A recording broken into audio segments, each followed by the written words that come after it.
Friends, visual happy Ganesha பண்டிகை. நான் எங்கள் அம்மா அப்பா தனியாக வீடு எடுத்து தங்கியிருந்தோம். அப்போது அவ்வளோ நல்லா கிராண்டாக கொண்டாடுவாங்க. எங்கள் அம்மா அவ்வளோ நல்லா விநாயகர் பண்டிகை பூஜை பண்ணுவாங்க, செலிப்ரேட் பண்ணுவாங்க. எங்கள் அப்பாவும் கூட இருந்து ஹெல்ப் பண்ணுவாங்க எங்கள் அம்மாவுக்கு. பட்டு நானும் என்னால் முடிஞ்ச உதவி நான் பண்ணுவேன். பட் நானே கணேஷா கடையிலேருந்து வாங்கின்னு வந்து வச்சு பூஜை பண்ணுவேன்.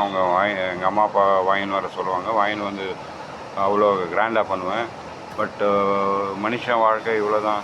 10 நாள் வாழ்க்கைக்கு இவ்வளோ கொடுமைங்க, கெடுதல் பண்ணிக்கின்னு, பாவங்க பண்ணிக்கின்னு, மனுஷ ஜென்மத்தில் அது மாதிரி சொல்ல முடியாத பாவத்தை பண்ணிக்கின்னு